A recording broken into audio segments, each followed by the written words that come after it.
Welcome to today's show, Legacy Living, Make Your Life Count. I'm your host, Dr. Gloria Burgess, passionate, inspirational speaker, author, poet, and entrepreneur. Good morning, and welcome to Legacy Living, Make Your Life Count. Today is Wednesday, July 4th. I want to give a great big thank you to all of you who are listening today, and a big shout out to those of you listening around the world. I'm delighted and so grateful that you tuned in. I sure hope you're enjoying a fabulous day today and that you're having a fantastic week, because you know what? In the grand song of the universe, life is so very short. It's short and sweet and very, very precious. So I hope you're making a difference in your own life, because when you do, you also make a difference in somebody else's life. Now, a lot of folks out there want to make their life count for something. And they ask me, Dr. Gloria, how do you do that? Well, it's really very simple, very simple. You make your life count day by day, step by step, moment by moment, every single day, 365, 24/7. That's what Legacy Living, Make Your Life Count is all about. Now, you can learn more about Legacy Living, Make Your Life Count by visiting the Gloria Burgess website. That's Gloria, B as in boy, URGESS.com. The Gloria Burgess website, Gloria, B as in boy, URGESS.com, or by visiting Facebook. And that's facebook.com/Dr. Gloria Burgess, PhD /. Now, doctor is DR, DR for doctor, Gloria Burgess, PhD /. Today, I want to talk with you about leadership and the arts. Now, this is a topic near and dear to my heart. Specifically, we're going to focus today on making magic. Yes, making magic, one person's process to creating a spark in their own life and in the lives of others. Now, today I have a very special guest, Dr. Jennifer Kulick, and she's going to share a little bit about her life and work and how she supports others in creating a spark in their life. So, who is Dr. Jennifer Kulick? Well, like many of my guests, she wears many hats. She's a leader in her field, which is all about creating intergenerational theater. She's passionate, she's a lifelong learner, she's imaginative, she's a creative spirit, and she's a trusted friend. In a word, I'd say that Dr. Jen is inspired. Another word that fits for Jen is influencer. As you listen to today's show, you will understand what I mean. As founder and CEO of Silver Kite Community Arts, LLC, Jen's company creates life-changing intergenerational arts experiences and arts programs for older adults. And I might add, for people of all ages. For over 20 years, Dr. Kulik has designed, facilitated, and developed arts education programs for participants from the ages of, now get this, 2 to 107. Pretty impressive. Now, she enjoys creating new and innovative ways to use the arts to develop cross-generational understanding and to strengthen communities. Dr. Jen is a leader who makes a difference in her own life and in the lives of so many others throughout the world in her work at Silver Kite and as an adjunct professor in the Matteo Ricci College and the Arts Leadership Program at Seattle University.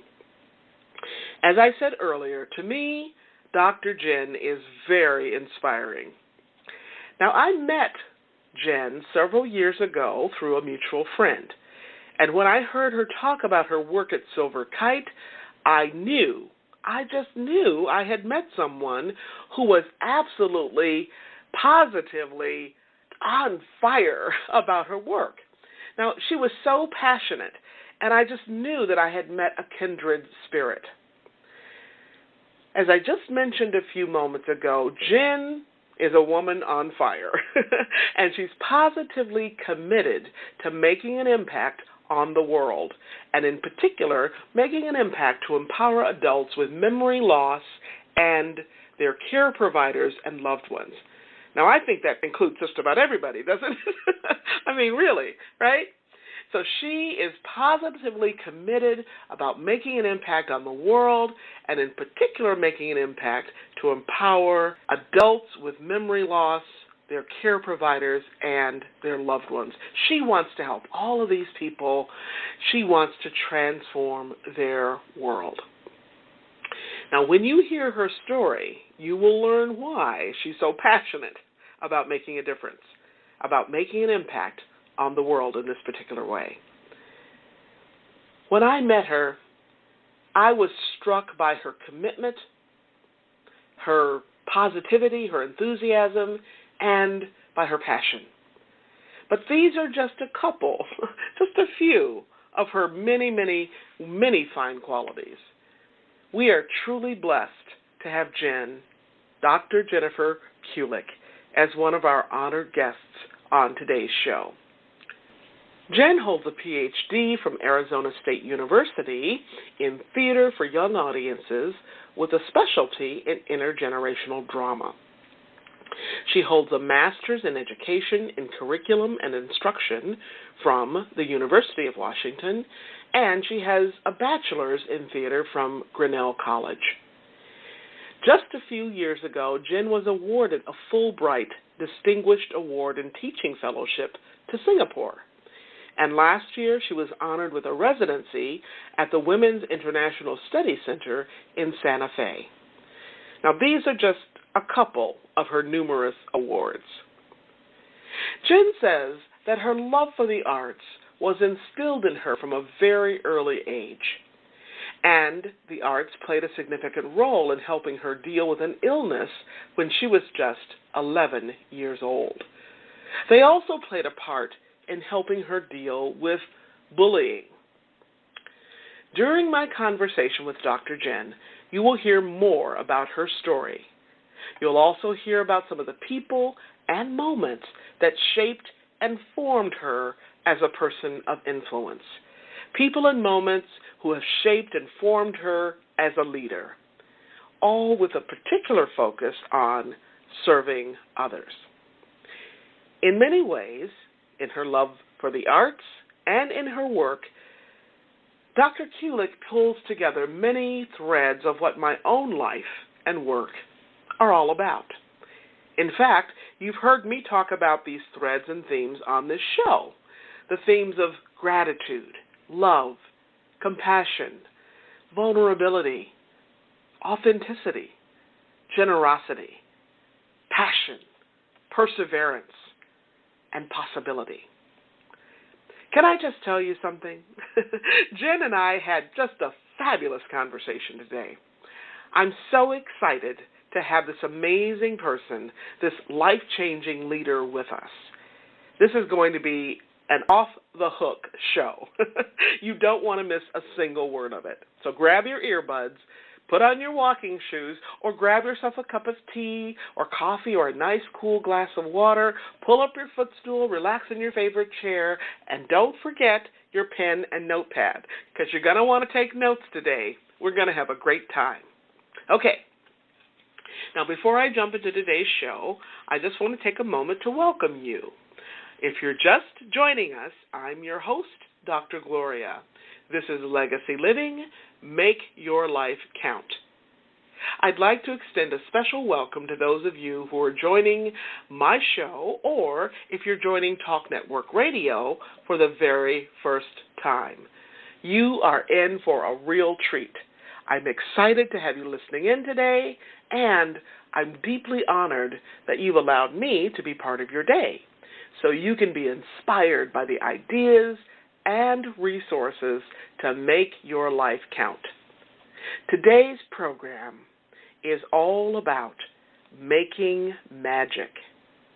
Making magic, one person's process of creating that very special spark in your own life and in others. Now, this is a very important topic as you continue on your own journey of becoming a leader in your own life and beyond. Good morning, Jen. How are you? Good morning, Gloria. I'm great. How are you today? Very good. It's great to have you on the show today, and I just want to welcome you to all of our listeners here. Great. Thank you so much for the invitation. I'm really honored to be here. You're welcome. Thank you. All right. So, Jen, can you just tell a little bit about yourself so that our listeners can get an idea of your background, maybe some of your experiences that have led you to this wonderful place where you are in your life right now? Oh, that's such a great question. My name is Jen Kulick. I'm originally from the lovely state of Iowa. Have to give a shout out to the corn land. I grew up in Des Moines and had a really wonderful childhood, I would say, until I hit about 11 years old, and I started to experience some health problems. At that point, I was having a lot of trouble digesting food, and I lost my hair. And it was a really difficult time for me between 5th and 6th grade. And also during that time, I was shifting my school between elementary and middle school.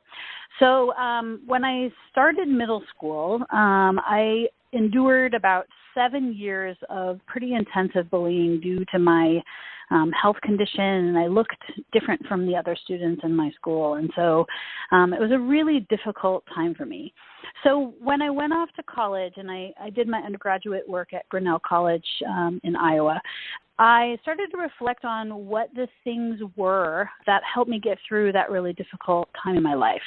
And what I realized was that participating in the arts, and particularly taking drama classes and performing in theater productions, were really the things that helped keep me grounded and help me be connected to other like-minded people, helped me to rebuild my self-esteem and self-confidence. So I had started taking drama classes when I was 3 years old. My mother caught me having a conversation between my dolls when I was a kid when I was 3, and she said, okay, get that kid into drama classes.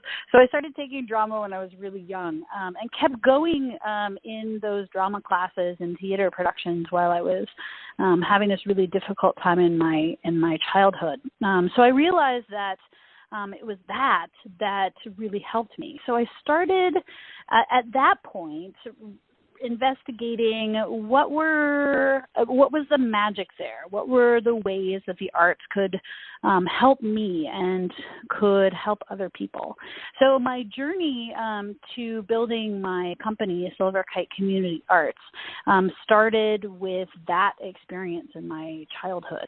And so after I graduated from Grinnell College, I went on to teach middle school and high school and elementary school drama for young people, and sort of fell into doing an intergenerational project when I was working on my master's degree at the University of Washington as part of my master's thesis that I developed, and witnessed in those intergenerational connections that magic that happens when older adults and younger people are able to connect and find commonalities, and using the arts as a way to bridge those generations. So after I sort of witnessed a magical intergenerational moment about 18 years ago, I started